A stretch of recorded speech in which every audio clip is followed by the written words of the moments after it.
Today we will be discussing women's health, conception, and the developing fetus. Our student learning outcomes include analyze how the components of the process of fertilization may impact fertilization, describe the differentiation of male and female reproductive organs during embryonic development, explain the two phases of the ovarian cycle and the changes that occur in each, describe hormone actions that affect reproductive functioning, summarize the significant changes in growth and development of the fetus at 4, 6, 12, 16, 20, 24, 28, 36, and 40 weeks, distinguish between the embryonic and the fetal period, name the functions of the amniotic fluid and placenta, describe the development structure and functions of the placenta, umbilical cord, and fetal circulation. Discuss the important aspects of women's health promotion, examples, sexual history, menstruation, pelvic exams, mammograms, and self-breast exams. Discuss the signs and symptoms of various gynecological problems for women. Implement appropriate nursing management for women with various gyne problems, including treatment needs. Differentiate the common STI with regard to etiology, treatment, nursing care, and prevention. Women's health. So in Chapter 5, you will read about the health promotion for women.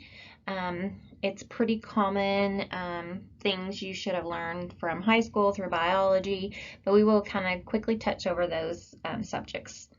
So when caring for a woman in the healthcare setting, it is good to get a proper history from them, a sexual history and a menstrual history. And I know this can sometimes be overwhelming and feel somewhat embarrassing, but is important because you can't just look at someone and kind of expect them to be clean or not very sexually active, or maybe I only had one partner. So when you're doing an exam, it is always important to include those questions about sexual history and menstrual history.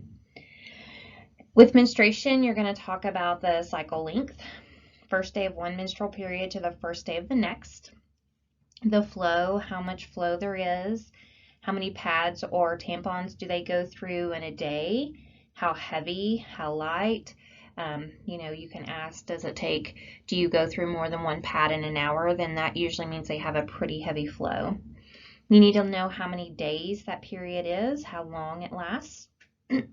Most common is 3 to 5, but some can last up to 7 to 8 days longer. Are they regular? Do they have one a month, or do they skip a month, or is it 36 days, and so at the end of the year they've only had 11 instead of 12? Another condition you're going to talk to them about is amenorrhea, which that is the absence of periods. So menorrhea is talking about menstruation. A means without. So are they having regular periods? Are they going months on end without periods? Dysmenorrhea is painful menstruation, so the cramping that they have throughout that time. PMS, or premenstrual syndrome. This occurs about 2 weeks prior to the onset of menses. It's that luteal phase of the menstrual cycle. If you look on page 81, it's going to give you a list of the most common symptoms that you'll see with PMS. Be something very good to look at. Menopause is what occurs after a woman has gone through her length of periods. An average woman can go through menopause anywhere between 47 and 55. Most common you're going to see around the age 50. Usually is an absence of menses for 1 full year, but they're going to start complaining of irregularity, going several months without one. And so it's always good to educate women that even though they may have skipped a few periods in their mid to late 40s, they can't assume that they're no longer potentially able to get pregnant. I've had several patients in the past who came in at 46, 47 and had positive pregnancy tests and were pregnant, and it was due to they thought, hey, I'm going through menopause, I can't get pregnant. But as long as you still are cycling, even if it's a little bit irregular, then you are potentially still ovulating and still can conceive. Pap smears and pelvic exams. They recommend a pelvic exam every year so the doctor can visualize that cervix, vaginal canal, and the vulvar area. Pap smears are only recommended yearly if you've ever had an abnormal pap smear, and it's after the age of 21. We no longer do a pap smear prior to the age of 21 because studies show that a lot of young girls do get exposed to HPV and their body can somewhat naturally fight it off. And so the ACOG standard states that now, unless there is a complication or possible STI, then they recommend no pelvic exams or pap smears until after the age of 21. After the age of 21, if you have no irregular pap smears, then you can actually advance to only having a pap smear every third year from that point on. If you do ever have an abnormal pap smear, they then recommend that you continue them yearly. Mammograms are recommended after the age of 40. Sometimes doctors will ask you to get a baseline around the age of 35 because that's when your breast tissue is the most healthy. And then you would begin those yearly exams after the age of 40, unless there is a familial history of breast cancer early on. Then that's something that would be important to ask about when you're taking the intake history on a woman, is about if there is any family history of breast cancer and at what age. Another important thing a woman should be performing monthly is self-breast exams. And so it's very difficult to explain to a woman how to do it if you've never done one yourself. There are some hormonal changes that can lead to breast change. And we're going to kind of talk about some of those. Women should do that self-breast exam every month, usually within that first week after their period, because if you do it right before or during, one, it's more tender. They tend to be a little bit more fibrous and lumpy at that time just because of hormonal changes, but that week after, they're at their normal state. Examinations are also typically performed during the yearly gynecological exam, so most doctors will perform a breast exam during that exam. At this time, I would like for you to click on the link provided, and this will give you a brief description on how to do a self-breast exam.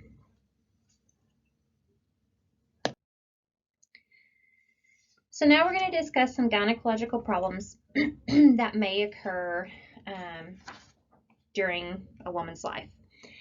So there are some things that can occur. Fibrocystic breast changes.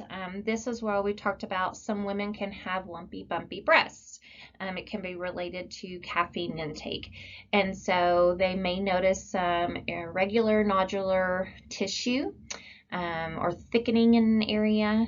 They can have tenderness, pain, swelling, and even discharge at the nipple site.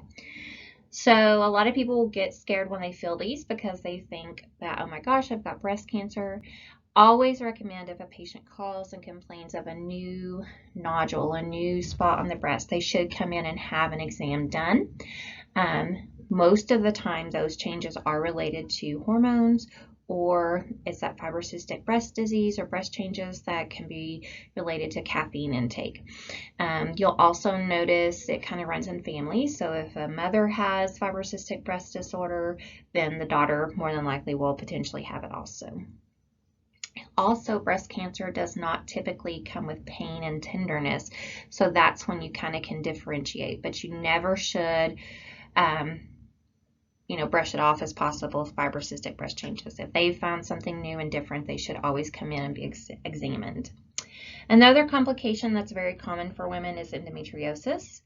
It's the presence of endometrial tissue outside of the endometrial cavity, so outside of the uterus. It can be common in women ages 20 to 45.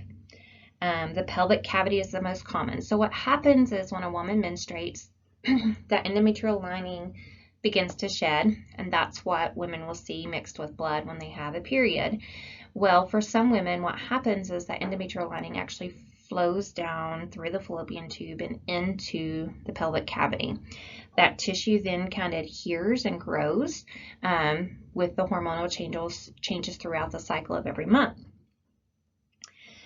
This results in inflammation and scarring of the peritoneum and formation of adhesions. And there are people who will go in and, they'll complain of having some heavy cramping with their periods or pain with intercourse, and there's no diagnostic way of finding out you have endometriosis without having a laparoscopic procedure. A lot of times it's diagnosed with symptoms, but it's not 100% diagnosis until you can go in there and visualize it. And so women will have C-sections or maybe have an exploratory lap for some reason, and then they'll go in and find this scarring inside the abdominal cavity. So symptoms you're going to see: pelvic pain, severe cramping with period and even with ovulation, painful intercourse, painful bowel movements because of the rectum is so close to that uterus, and that tissue can gather around in those areas and cause scarring, which then will cause pain. They can also have abnormal uterine bleeding, heavy periods. And again, it's usually only diagnosed with a laparoscopic procedure, but a lot of physicians will go by symptoms and how women are feeling, just because most women do not want to have an invasive procedure done.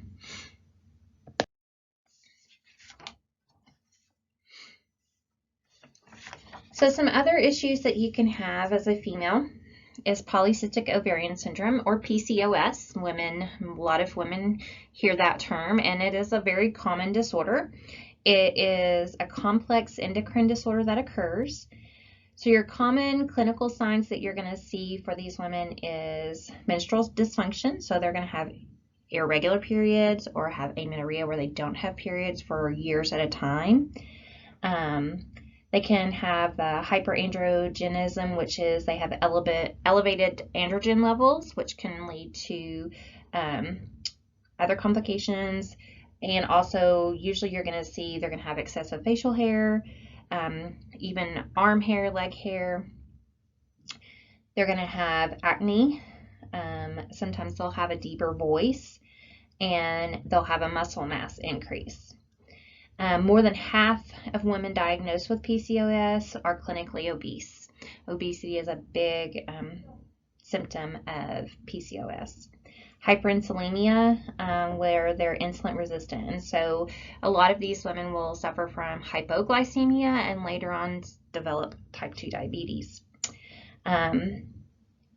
Infertility is very common, and the reason is when you have amenorrhea, then you are anovulatory, which means you are not ovulating. Again, the A or an means without. So no ovulation, no period. So when you have this woman who's coming in saying she hadn't had a period in 12 months, then her body is not cycling through, and she's going to have to undergo some treatments to help her body to ovulate. And unfortunately, a lot of women with PCOS are not successful at conceiving. There are some things that can be done. Metformin is given a lot of times.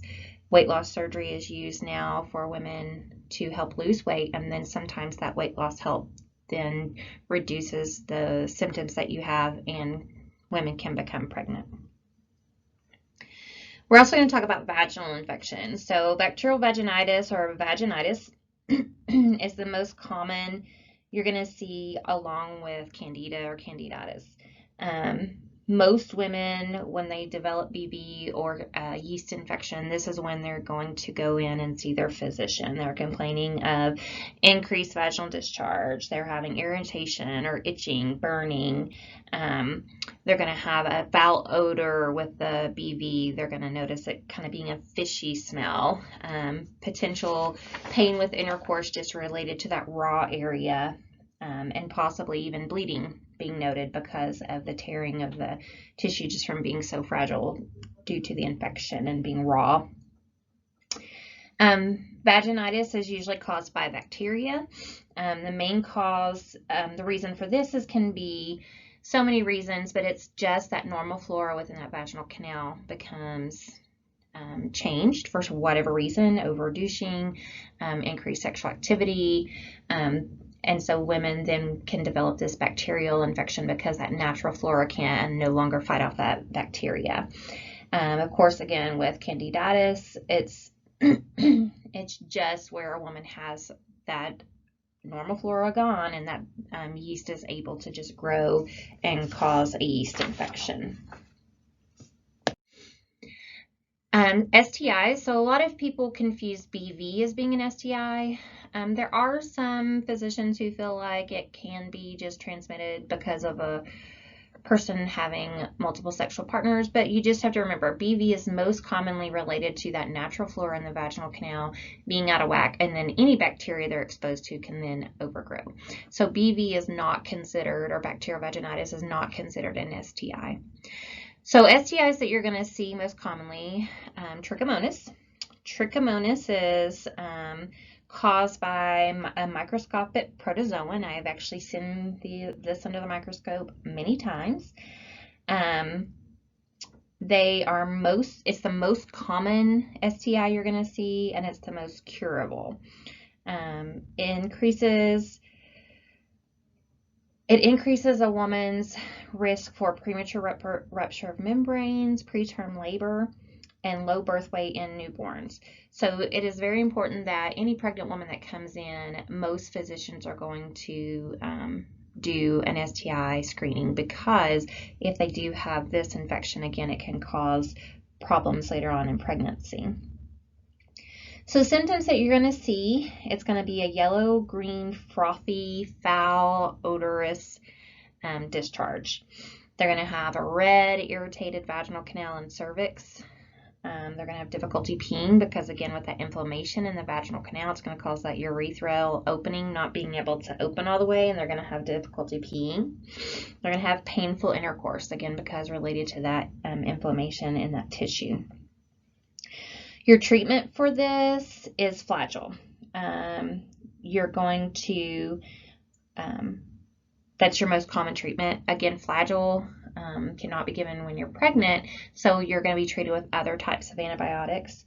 One important thing to remember with Flagyl is it is very important that if a woman is being treated with Flagyl, which usually is a single dose, that you instruct them to avoid any alcohol while they're on the Flagyl for several days. So it can cause abdominal pain, flushing, and tremors.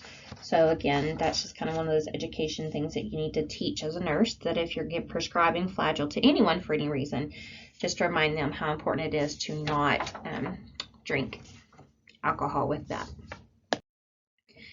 Chlamydia. Chlamydia is the most commonly reported STI in the U.S. Signs of chlamydia. Many women go a long time without knowing they have it. They can be asymptomatic for a long time. And so because of this, it's recommended that if you are sexually active between the ages of 20 to 25, that you should be screened annually at least for STIs, just to make sure that you do not have it. Women who are over the age of 25 are at higher risk if they have a history of an STI, a new partner, or have multiple partners. And it's very important that if you have a patient who is pregnant, that you are testing them for STIs, because it can affect that pregnancy. So some signs of chlamydia that you are going to see once it either has progressed a little longer, they're going to have a thin or purulent drainage or discharge, burning when they go to the bathroom. Their cervix is going to be very easy to bleed, which is very vascular anyways, but because of the inflammation, it's going to be easily to bleed. And then a lot of lower abdominal discomfort throughout the day with intercourse, with bowel movements, with urination. They're just going to notice a lot of just achy crampiness all the time. The treatment is very simple. It's azithromycin and doxycycline. Of course, doxycycline you're not going to give if the patient is pregnant. It can cause issues with the fetus, and it's mainly just related to discoloration of the teeth in the newborn once they start having teeth develop. So, again, it's the most commonly reported, and again, just like with trichomonas, it's very easily treated. Gonorrhea. Gonorrhea, if contracted after the 3rd month of pregnancy, will remain in the urethra, cervix area until the membranes are ruptured, and it can be in that mucus plug. So a baby is at risk for infection in the eyes post-delivery, and so you're going to make sure that you administer that erythromycin ophthalmic drops to help reduce, or the ointment to reduce that risk of infection. Of course, this can be refused by parents, but most people, once you explain to them, it's just helped to reduce the risk of infection due to bacteria. And it could be any bacteria. The vaginal canal is not a very clean place anyways, and so it just helps reduce any kind of infection related to bacteria. A woman who is not pregnant and contracts the disease is at risk for developing PID. So if they are, even a short period of time, have any of these STIs, they can always develop PID, pelvic inflammatory disease. It's where that infection gets into the pelvic cavity and it causes inflammation, and it's a long-term disorder that you have to deal with. Some symptoms that you're going to see is purulent greenish yellow drainage.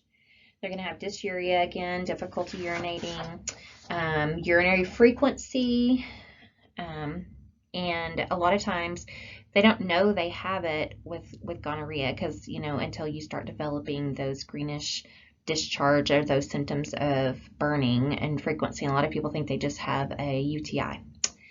Again, treatment for this is aceflozolin along with azithromycin, and you have to make sure all the partners are treated, and this goes along with your other STIs.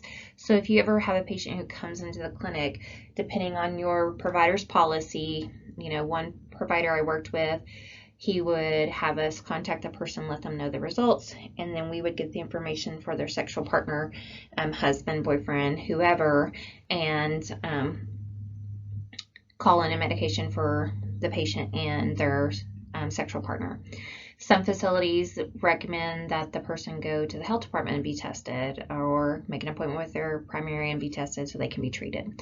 It's just important to always reiterate to your and teach your patients that it is their responsibility to contact that sexual partner and let them know. The other thing is, any STI that you have a positive test for, in most states you are required to report that to the health department, so that way they can then track those sexually transmitted infections and make sure that any sexual partner is properly treated. Another STI that you're going to see commonly is herpes.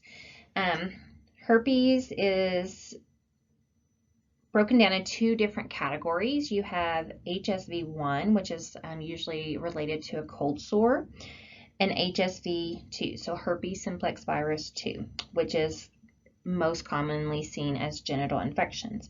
Although nowadays we are seeing HSV1 and 2 in both locations.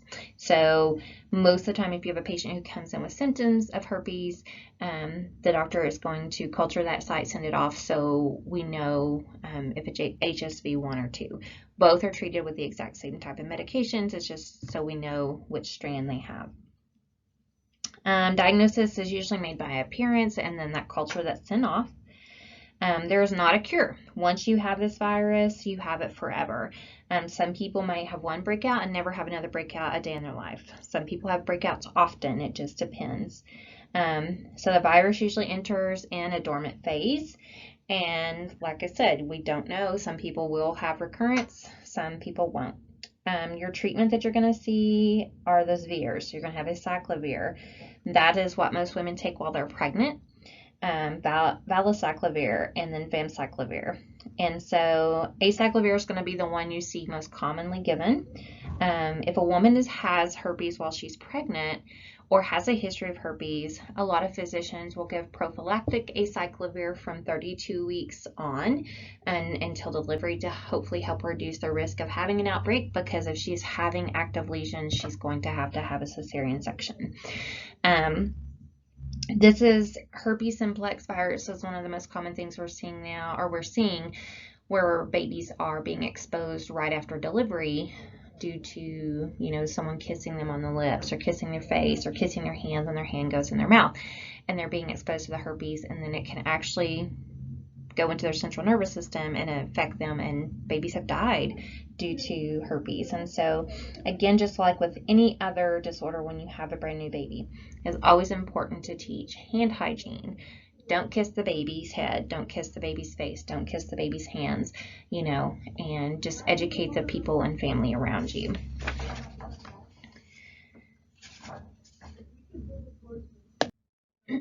Syphilis is another STI. There's two different stages to syphilis. There's the primary stage and the secondary stage. With primary stage, you're going to have ulceration at the site of the organism where it went in, a slight fever, some weight loss, malaise, you just don't feel good. Secondary stage, you're going to have skin eruptions of a wart-like plaque. These are highly infectious just from touch. Rash on the palms of the hands, soles of the feet. You're going to have enlargement of the spleen, non-tender enlarged lymph nodes, a chronic sore throat or hoarseness.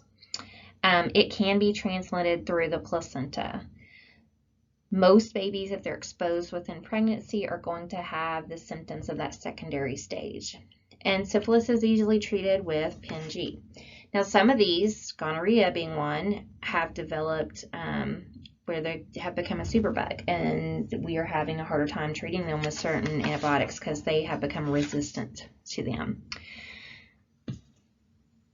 So again, I've provided a visual site to see where you can see the primary, secondary, and then this one goes on to that latent phase and the tertiary where it actually can go in and affect other organs within the body.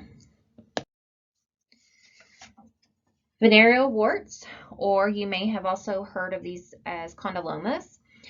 So genital warts, venereal warts, condylomas, they're all the same. They actually are caused most commonly by HPV, the human papillomavirus. Men and women can develop venereal or genital warts. Symptoms of them is usually like a grayish pink cauliflower look, lesions. It can even sometimes look like a skin tag in the area. So treatment for these is usually removal. You're going to have to take it off. So cryotherapy, where they freeze it, that tissue dies and it falls off.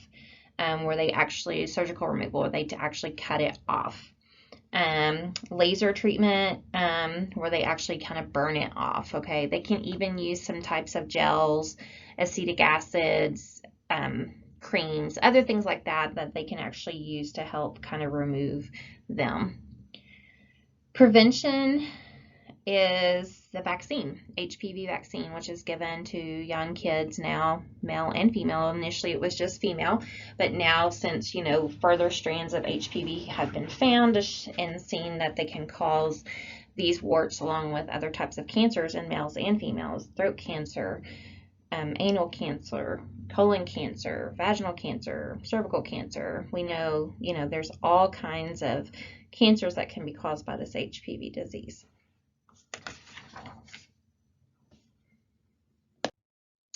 So now we're going to talk about the reproductive system in a woman. This is kind of a review. Most of you have probably gone over this in science over the last however many years. You start learning about it in middle school and you learn about it every year from that point on, and even through college biology. So the female reproductive system is very important for what I teach because it has to do with pregnancy. And so we're going to just do a review. I'm going to point out a few things that you do need to know, like your female hormones are very important to know, just like with your STIs. Those are very important to know for our test. So the female reproductive system, please review it, okay? So if you look on pages 58 through 68, there's a lot of diagrams. There's the paragraphs that you can read so that you can familiarize yourself with the organ we're going to be talking about, okay? So the cyclic pattern of ovulation and menstruation is over 30 to 40 year period for most women, sometimes even 50 years, because you have some young girls that start their periods at the age of 9 and can cycle all the way through their mid-50s. So the oocytes mature monthly with one rupturing from the ovary and entering the fallopian tube, and that causes ovulation, or that's what ovulation is. Discharging of the uterine lining and contents is then called menstruation. So if you don't have fertilization and implantation, you're going to have menstruation. So these female hormones, again, these are very important. If you want to look at page 68 through 72 in your book, it's going to go in detail over these hormones that we're going to talk about. So there's some female hormones that are very important to how the body works as a woman. So estrogen. Estrogen is your biggest one. That's the one that does so many different things. Estrogen, the amount is greatest during the follicular phase of the menstrual cycle. It inhibits the follicle stimulating hormone, or FSH, production. It stimulates the luteinizing hormone, or LH, production, and it increases libido, or sex drive. Progesterone is another important hormone. So this hormone is what we call the hormone of pregnancy. It is greatest during the luteal phase and is secreted by the corpus luteum after ovulation. The hormone progesterone is what helps to maintain that pregnancy. That is why it's called the hormone of pregnancy. So if you know someone who's had recurrent losses of pregnancies, a lot of doctors will put them on progesterone throughout that first phase of pregnancy through the end to help hopefully maintain that pregnancy. Prostaglandins occur during the follicular phase. They are produced by the cells of the endometrium. There's two types. There's E and F. E relaxes smooth muscles and causes vasodilation. F is a vasoconstrictor and increases contractility of muscles and arteries. These prostaglandins are found in and around the follicle at the time of ovulation. So if you look here, your follicular days are days 1 through 14. That follicle matures, the FSH goes up, and then you have your luteal phase, days 15 through 28. And you're going to see as that FSH goes up and then decreases, the corpus luteum is going to burst and come out, or the follicle is going to burst and let go of that corpus luteum. Your luteinizing hormone is going to go up, progesterone is going to go up, and hopefully you're going to have fertilization. That corpus luteum helps produce more progesterone, but then also once you have fertilization, it's going to produce your HCG. So there's 4 phases to our menstrual cycle. So we have day 1 through 6, which is the actual menstruation. So that is the cleaning out of the old endometrial lining. Day 7 through 14 is your proliferate phase. The lining of the endometrium thickens again, peaking just before ovulation. That's going to give that nice, cushy, soft area for that fertilized egg to land in. Secretory phase is day 15 through 26. This follows ovulation. It creates folds in the epithelium with increased vascularity, ripe for implantation. So it makes that endometrium very, very kind of groovy and folds in, so that way as the egg comes and falls, it has places to land. Your ischemic phase is days 27 through 28. Fertilization has not occurred. There's no HCG hormone there to stop that lining from shedding. That corpus luteum degenerates, and progesterone and estrogen levels fall, and necrosis begins in the lining. So the blood supply to the endometrium is reduced, and menstruation begins again. So if you look at page 72 in your book, it gives you a good picture of how that occurs throughout your cycle. So what happens when we do have an egg that gets fertilized? Well, we have a baby that's going to be forming. So we need to talk about what goes on there. So fetal development. So now we're going to talk about cellular reproduction and how it occurs. So chromosomes are made up of DNA and proteins. Each cell has 46 chromosomes divided into 23 pairs. Gametes, which are sperm and ova, have 22 chromosomes each, and they can be an X chromosome or a Y chromosome. Genes, those are our individual characteristics, the regions in the DNA that contain that coded information that determine your hair color, your blood type, your eye color. There can also be mutations where there's extra chromosomes or maybe even missing chromosomes. Karyotype is the number and visual appearance of the chromosomes in the cell nuclei of the organism or the species.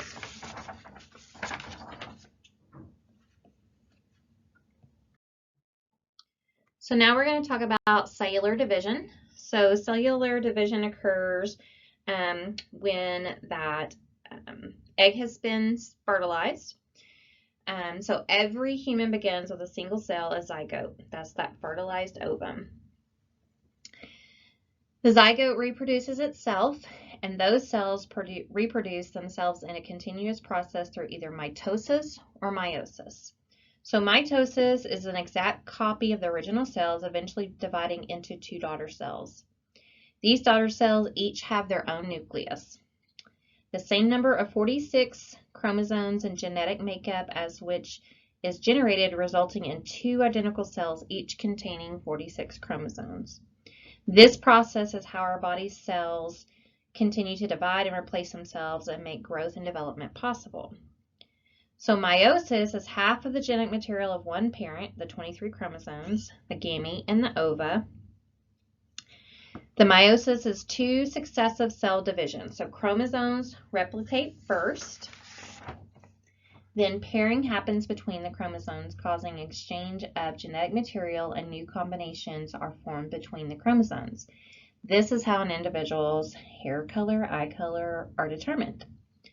The cell divides into two daughter cells, then four daughter cells, each containing 23 chromosomes. Chromosomal mutations can occur during the second division of the cell. Gametogenesis is the process by which gametes, ovum and the sperm, are produced and contain only half of the genetic material of the body cell. Oogenesis is the process that produces the ovum. A female has all of the ova that she'll have when she is born. So each one has 23 chromosomes. Spermagenesis occurs during puberty. So males do not start producing their sperm until they go through puberty, each containing 23 chromosomes, 22, and then there's either an X or Y sex chromosome, so that makes 23. The two, sperm and egg, unite to form a zygote, fertilized ovum with 46 chromosomes. So now let's look at fertilization. Where does this occur, okay? So fertilization, we know, occurs when the egg and sperm meet in the fallopian tube, okay? So process is where you have a sperm and an egg and they meet and the zygote is formed. The short window of time as an ova is fertile is only about 12 to 24 hours following ovulation. And that zygote contains all 46 chromosomes, 23 from mom, 23 from dad, okay? And again, this occurs in about the outer third of the fallopian tube called the ampulla. Out of the 2 to 3 million sperm that are released, only 3 to 500 will actually make it to this area of the fallopian tube, and it can take 30 minutes to 6 days. So, interesting story. It is very important that when people are being educated about sexual intercourse. So it can take up to 6 days for a sperm to reach. So if you have intercourse within that 7-day window prior to ovulation, it can still make it to that egg.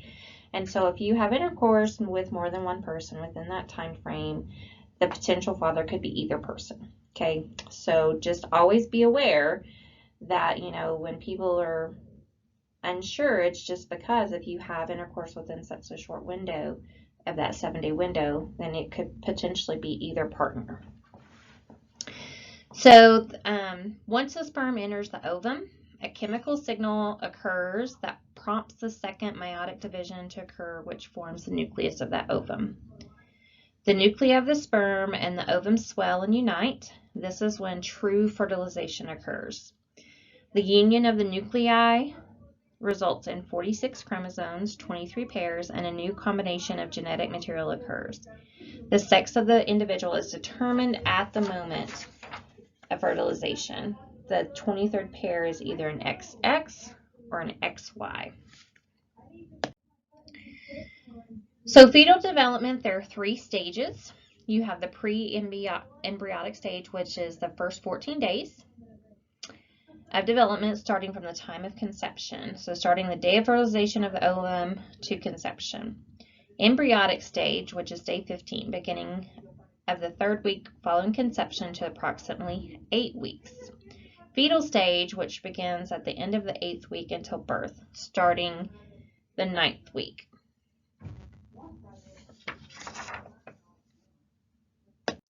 So during that pre-embryonic phase, you have, which is fertilization to day 14. Fertilization, 1 egg meets 1 sperm. Makes the journey from the fallopian tube to the uterus, which takes about 3 days. Rapid meiotic divisions occur during this time, called cleavage. The zygote divides into 2 cells, 4 cells, 8 cells, and so on, called blastomeres. Eventually forms a solid ball of 12 to 32 cells called a morella. The morella enters into the uterus and 2 things happen. The intracellular fluid of the morella increases and a central cavity forms within the mass of cells, which contains a mass of cells called the blastocyst. This is surrounded by what is called a trophoblast, which later becomes the chorion.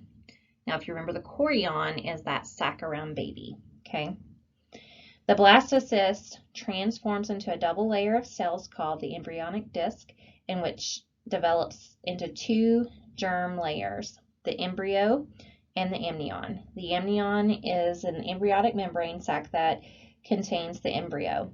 The 2 embryonic membranes are the chorion, the trophoblast, and the amnion. So, I'm sorry, I told you wrong. So the chorion ends up being like the placenta.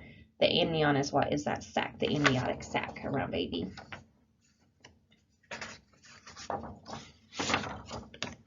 If you look at page 139, figure 7.3, this is going to show you what occurs from ovulation to fertilization and the journey to the uterus. So now we're going to talk about implantation. The blastocyst floats into the uterine cavity and is nourished by the uterine glands. The trophoblast attaches itself to the surface of the endometrium in the upper part of the posterior uterine wall. 7 to 10 days after fertilization, the blastocyst implants itself into the uterine lining, penetrating down toward the maternal capillaries until it is completely covered. The lining of the uterus thickens below the implanted blastocyst, and the cells of the trophoblast grow into the thickened lining, forming the chorionic villi. So this is where the fetal portion of the placenta is going to start growing. Once implantation occurs, the endometrium becomes the decidua, which is kind of like what is there throughout pregnancy. Kind of at first is that first initial nutrient to baby, and then till placenta forms. So I actually included kind of a neat graphic to show you how that day 1 where the oocyte is released, where fertilization kind of occurs, and then how it moves down with each day. So let's look at the embryonic membrane. So the embryonic membrane is formed at the time of implantation. The function is to protect the embryo as it grows and develops within the uterus. So there's an outer layer, which is the chorion. It's a thick membrane which has finger-like projections called chorionic villi at the surface. Most of the villi degenerate as the pregnancy progresses, except those under the uterine wall, which form the fetal portion of the placenta. The inner layer, which is the amnion, is that thin protective membrane that contains the amniotic fluid. As the embryo grows, causing the amnion to expand and to come into contact with the outer layer, the chorion, and both form the fluid-filled amniotic sac, providing protection for the floating fetus or embryo at the time.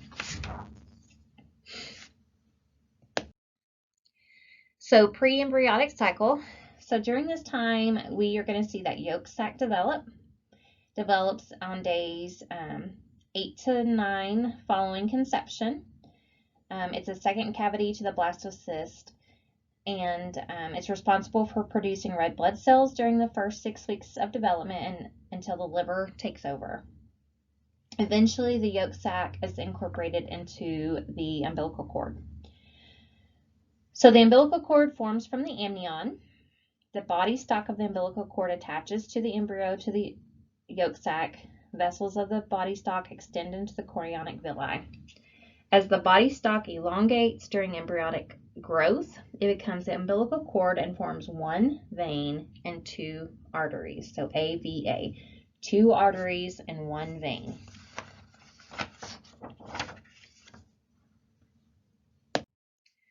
So the umbilical cord itself, again, has 2 arteries and 1 vein. 2 vessels, 1 artery, and 1 vein may indicate a malformation in the renal, GI, or cardiovascular systems. So this is very important why when a baby is born, that part of your documentation is how many vessels do you see in the umbilical cord. Sometimes if the doctor cuts the cord too close to clamp, you can't see it, but you can always look back at your placenta and your umbilical cord.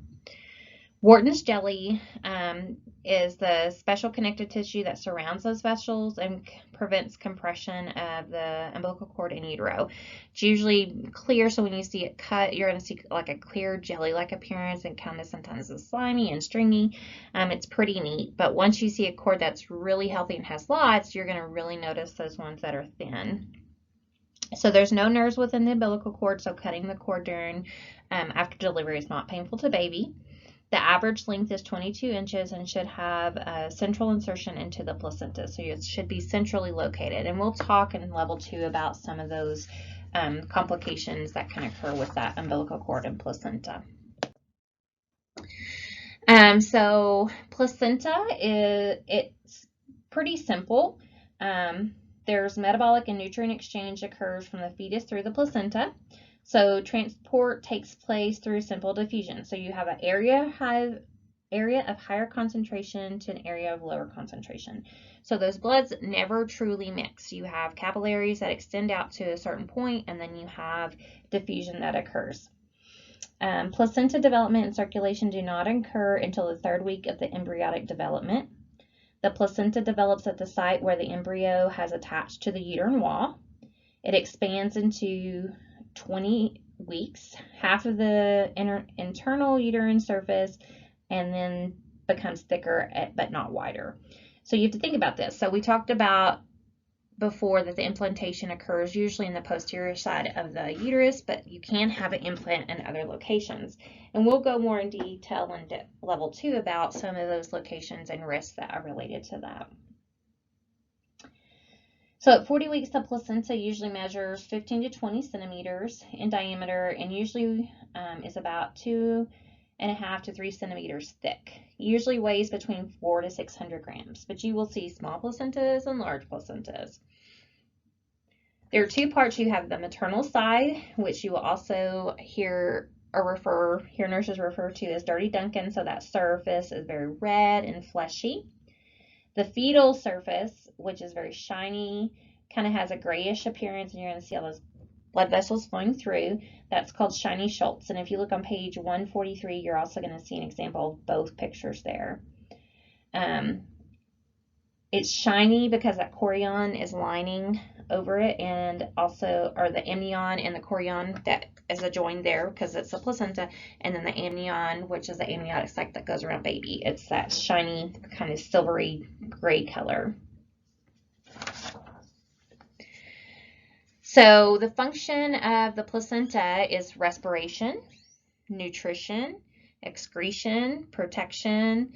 It also is the endocrine system for baby. It produces hormones to maintain that pregnancy throughout, endocrine system for the pregnancy, may I say, because it produces those hormones. So HCG, HPL, which is human placental lactogen, relaxin, inhibin, estrogen, progesterone. And it also is immunity for that baby, because that baby's going to have some things cross over that's going to help protect it throughout the pregnancy.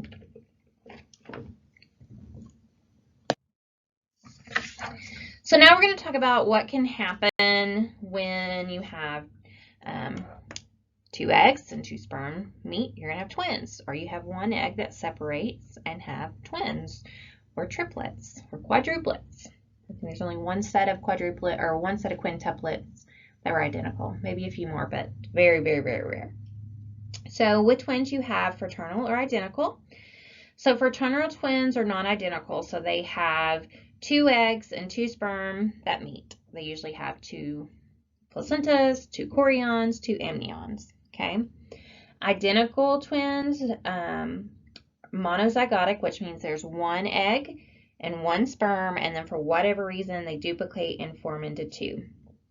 There's complete separation of the cellular mass from the zygote into 2 separate parts. It can be either in 1 separate chorion and amnion, or share the same chorion. So they can have 1 sac, 2 sacs. So 1 sac with 1 placenta, which is mono is very risky. Can have 2 sacs and 1 placenta, which is di-mono. And then you can have 2 placentas, 2 sacs, which is di-di. So, we'll go into more detail in level 2 about those risks. And so most of the time you're not going to really, sometimes in ultrasounds you can tell and see, especially with a placenta, but sometimes you're not going to fully know until delivery. But most of the time, mono you can see, and those are high risk deliveries. Identical are going to be same sex. And usually they share the same placenta, but sometimes you can see 2 separate placentas. So now we're going to go in through the actual stages of pregnancy. So the embryonic stage, which is week 3 through 8, starts at day 15. That yolk sac is providing nutrition and nourishment, also producing those red blood cells until week 6. This is the most vulnerable time to teratogens for baby. So what are teratogens? So teratogens are things that can negatively affect the development of baby. So medications, drugs, environmental chemicals, toxins, alcohol, many things that, maybe someone who doesn't know they were early pregnant and, in their job they're exposed to radiation, or maybe they are a drug user, and so those affect baby and development through that early stages. Organogenesis is occurring at this stage, which means those organs are starting to separate and form. At week 3, days 15 through 21, the embryo elongates and becomes pear-shaped and develops a broad cephalic end and a narrow caudal end. A long cylindric tube is formed for the brain and the spinal cord. So you're going to see just that cord in that baby. The GI tract is created as another tube-like structure. It communicates with the yolk sac. The tubular heart forms outside the body's cavity. Week 4 through 5, days 22 to 35, that tail bud is present before 28 days. Then by day 35, arm and leg buds are developed with paddle-shaped hands and feet. Pharyngeal arches develop, which will form the lower jaw, hyoid bone, and larynx. The beginning structures of the ears and eyes are present. At the end of 28 days, the 4th week, the tubular heart is beating regularly and pushing its own blood cells through the vessels. The heart divides into the atrium during the 5th week. Otic cups Lens vessels for the eyes and nasal pits develop in the 5th week. The heart, circulatory system, and brain have the most advanced development by the end of this time frame. The brain has already differentiated into 5 areas and 10 pairs of cranial nerves. This has all occurred, and the woman likely does not even know she is pregnant, yet she is just now starting to miss her period. Week 6, day 36 through 42. The head structure is more developed and the trunk is straightening. Upper and lower jaw is recognizable. External nares and are well formed, and the trachea has developed. Lung formation is beginning. Upper lip is formed and the palate is developing. Arms are extending and both arms and legs have webbed digits. The tail begins to recede. Circulation is established, and the liver is now producing RBCs. Week 7, day 43 through 49, the head is more rounded. The eyes shift to the front and are closer together. Eyelids are forming. The palate is complete and tongue is developing. The GI and GU tracts separate into 2 separate sections or structures. Week 8, day 50 through 56, the embryo is about 3 centimeters, about a little over an inch in length. It clearly starts to resemble a human. The eyelids are fused. The ears assume their final shape. External genitalia appear, but sex cannot be clearly determined at this time by looking. Rectal passage is open. Circulation is well established through the umbilical cord. Long bones are developing to form and large muscles are able to contract. So now we're going to talk about the fetal stage, week 9 through 40. So up until this time, they've still been considered an embryo, and they're going through the embryonic stage. So now we are into that fetal stage. By week 9, every organ system and external structure is present in the fetus that is found in the full-term newborn.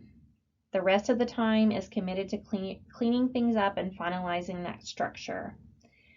Week 9, the baby is about 5 centimeters and weighs about half an ounce. And by 12 weeks, they're 8 centimeters and weighs 1.6 ounces. So there's significant growth that occurs.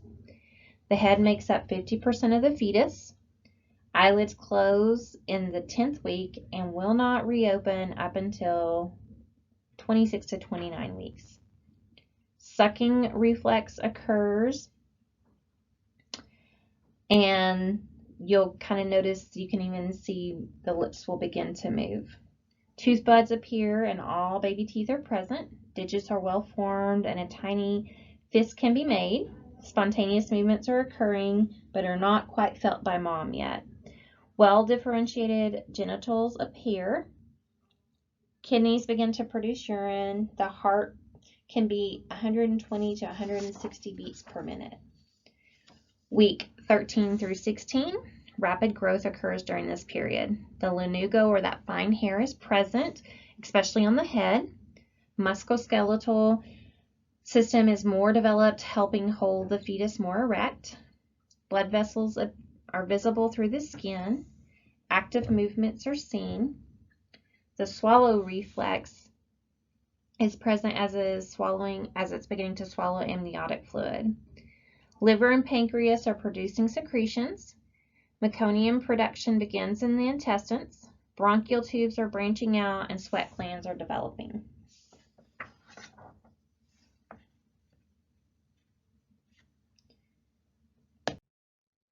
Week 20, approximately about 5 months, so mom is now halfway there.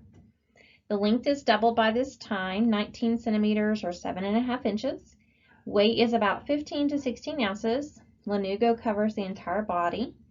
Fine woolly hair can be seen on the head. Brown fat deposits make the skin less transparent.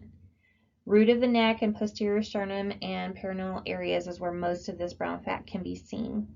Nipples appear, eyebrows and eyelashes form, nails are present on fingers and toes, and quickening occurs. So this is that first fetal movement mom will begin to notice. At 24 weeks, the hair on the head is longer, eyes are complete and will open soon.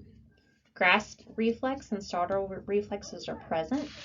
Footprints and fingerprints are becoming distinct.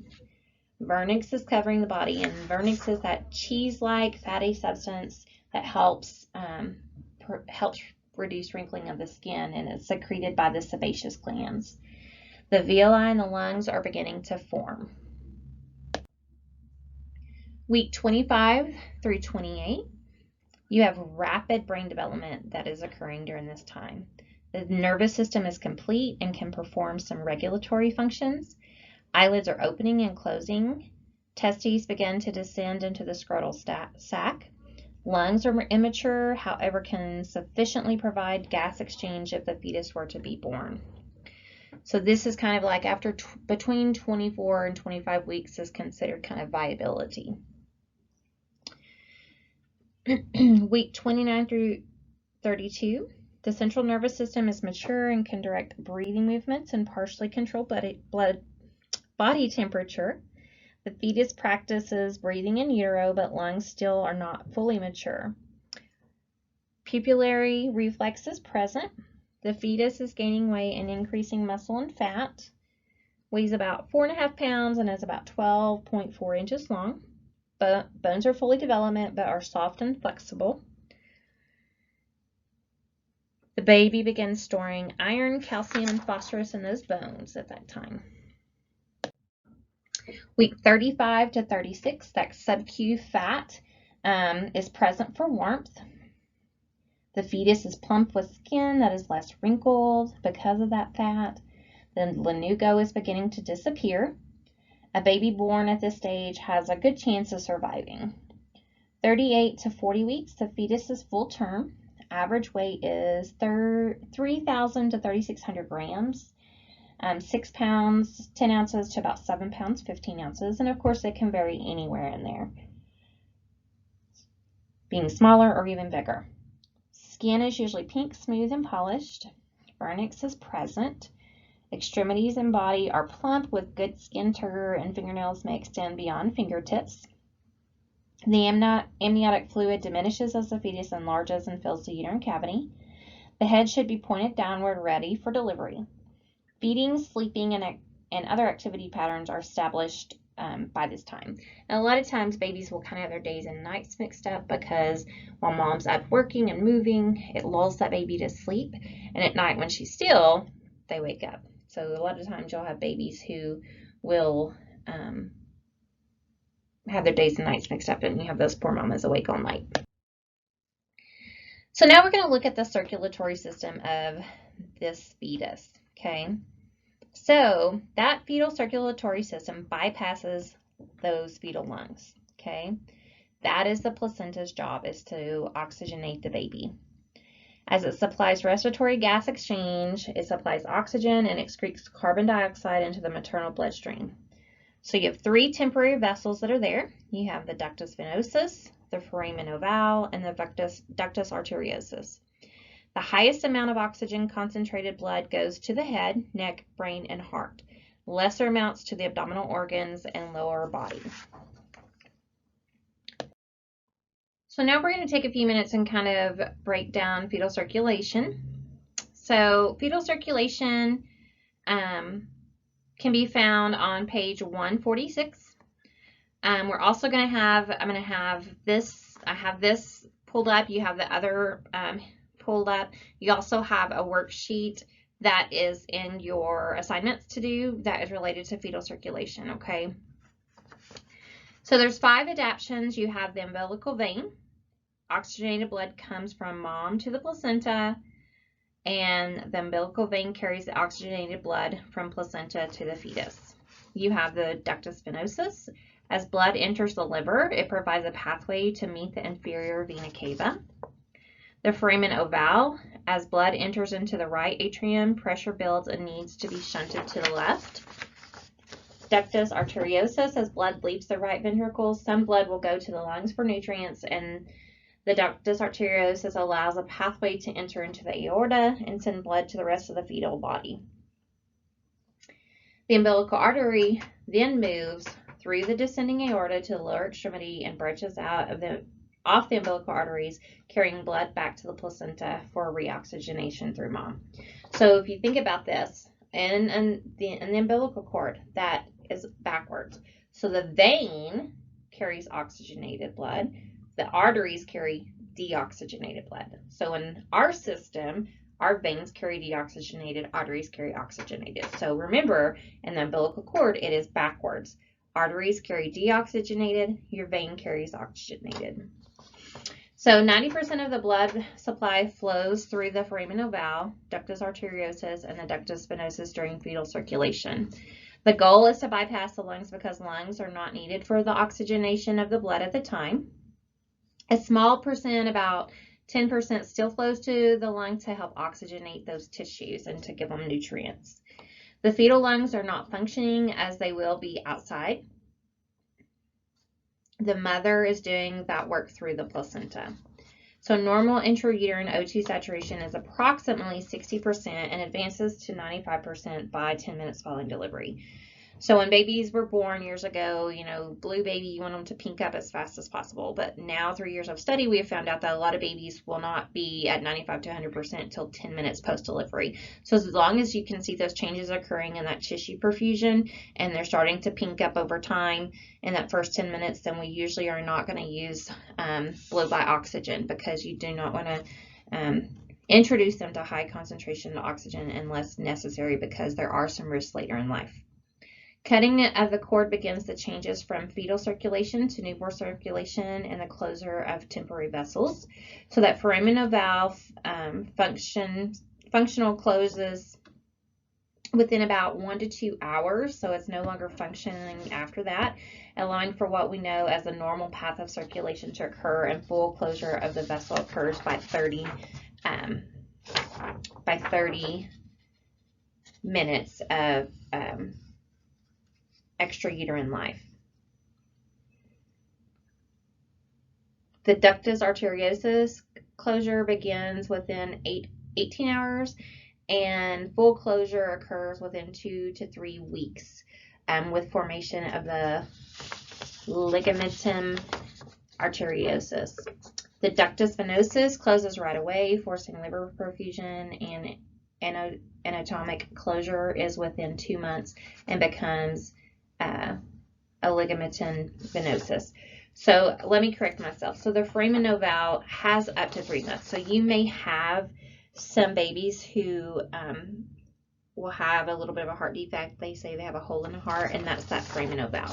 And so some babies, it does take a little bit longer. There are medications sometimes they can give to help help that to close faster. So that is something a lot of babies, if they do notice, they'll just monitor them a little bit longer. It doesn't always necessarily mean you have to have surgery.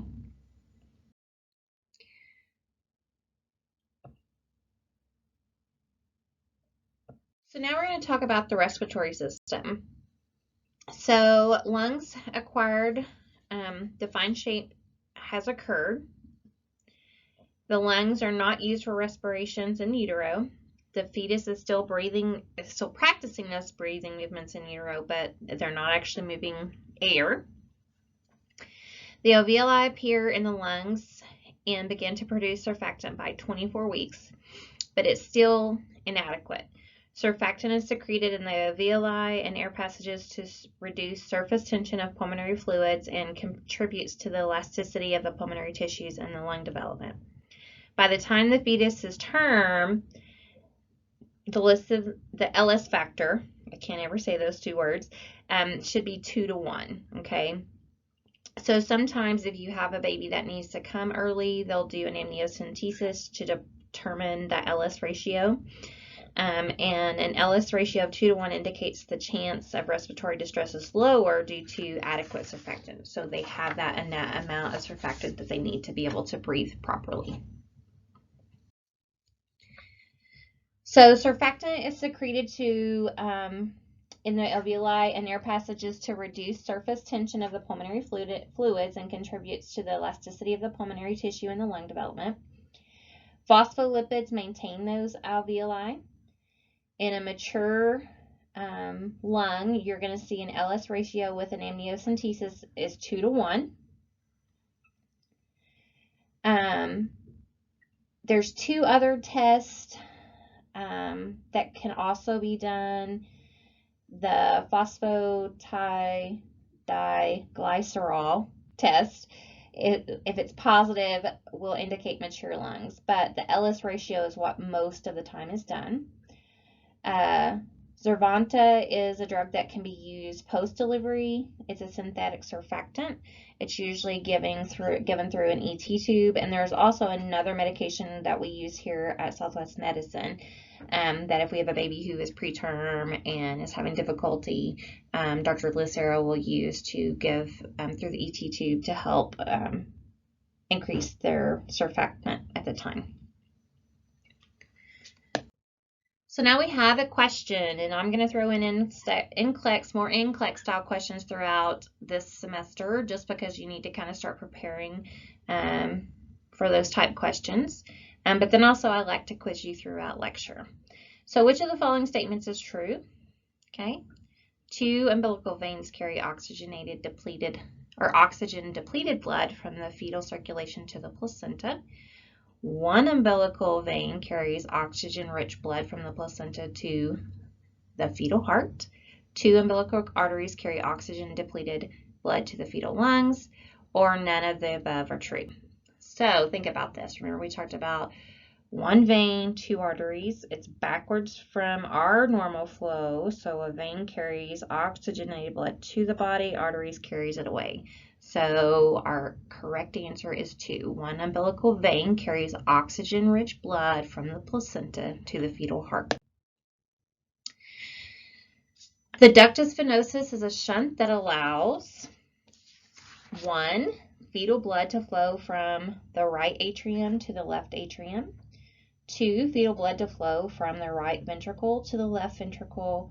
3, most freshly oxygenated blood to flow into the fetal heart. 4, most oxygen-depleted blood to flow directly into the fetal pulmonary trunk. So, remember the ductus venosus, it is 3, most freshly oxygenated blood to flow into the fetal heart. So let's look at metabolism in this fetus.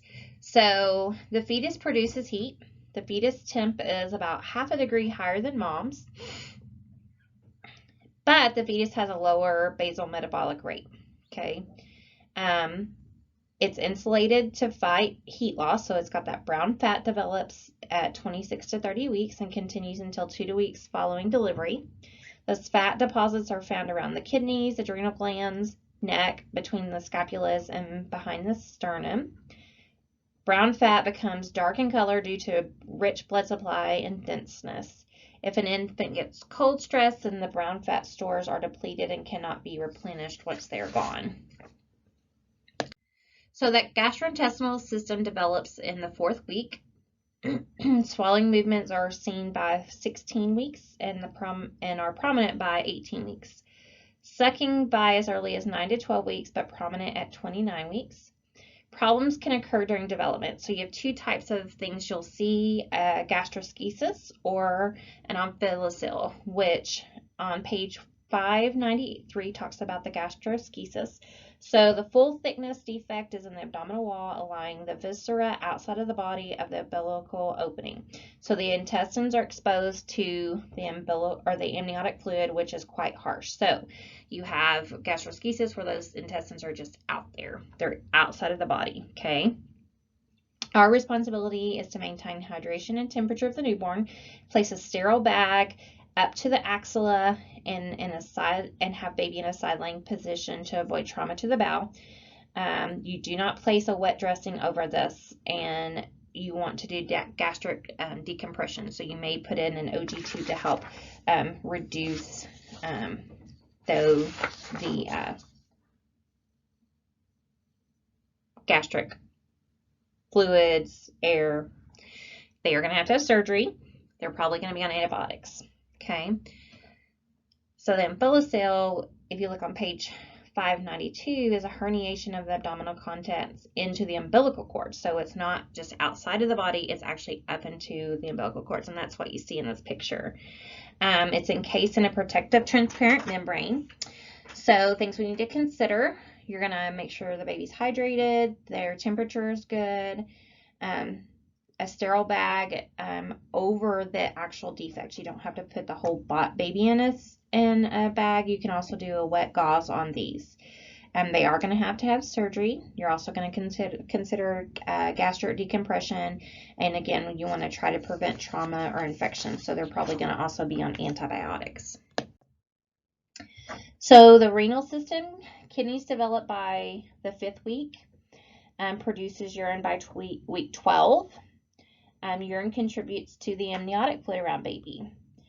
So waste products are eliminated by the placenta, so that placenta is what helps diffuse out the waste in the baby. Oligohydramnios is low fluid. Polyhydramnios is high fluid, and both can be indicators of renal issues, and can also, you'll see 2 vessel cords with these babies. Defects, you can see hypospadias, epispadias, extrophy of the bladder. And if you look on page 1368, it's going to go further into detail with these disorders. The neurological system: the neural tube forms in weeks 2 to 3. The neural tube closes or zips on week 4 to form the brain and spinal cord. Anterior portion closes, posterior end forms that spinal cord. 2 periods of brain cell growth during that baby's fetal life. 15 to 20 weeks, you have an increase in neuron numbers, then increase in growth rate at 30 weeks gestation to 1 year of age. The majority of the brain growth occurs in the 3rd trimester and makes up 12% of the body weight at birth. The brain continues then to grow until puberty. Creation of new cells occurs during the first 100 days of gestation. Then the remainder of gestation, the cells divide and multiply at a rate of 250,000 per minute. Believe that no new nerve cells appear after the 6th month of gestation. So brain growth starts at 3rd trimester up until adulthood. So some factors that can affect neural status: maternal hypoxia, anemia, fetal hypoxia, and so hypoxia during labor. Quickening by 16 to 20 weeks is an indicator that the central nervous system is developing well. So the hematological system: that yolk sac early on forms those red blood cells until that liver is functioning properly. RBCs and platelets are formed in the liver, spleen, bone marrow, and lymphocytes. Fetal erythrocytes have a shorter lifespan, so 80 to 100 days versus 120 days in an adult. The hepatic system begins to work at week 5. Newborns have a larger liver at birth than a 1-year-old of age. Blood type is decided at conception. Vitamin K is given following delivery to stimulate clotting factors due to the immature liver, and usually it takes by 7 days that liver will start functioning properly for the clotting factor, so that's why we give that vitamin K. Immune system begins between 7 and 12 weeks. Passive immunity, which is meaning that those antibodies are crossing placenta to baby. Your IgG, IgM, IgA, IgD, and IgE are the major types of immunoglobulin that are involved in immunity. IgG is the most numerous and is transferred via placenta. IgM is large and does not cross the placental barrier. IgA is secreted in the colostrum in milk. So that is why we always encourage moms to breastfeed. Babies are going to have some immunity to certain things maybe mom was exposed to in pregnancy. That's also why we give Tdap in pregnancy, because it will help form those antibodies that can then cross to baby. But there are some things that can't cross because they're too big. They're not those IgG cells, and so that's why we encourage moms to breastfeed, because they can get further immunity that way. So our last slide following this one is a birth video. So if you'll click on the link, watch that video, and then that will conclude our lecture. I will be putting up some study guides and study helps. I like to use Quizlet. We also usually use Kahoot within class during lecture to help study and just to make our lectures more fun. So if you have any questions concerning this lecture, please email me, call me, text me, and I'll be happy to answer them.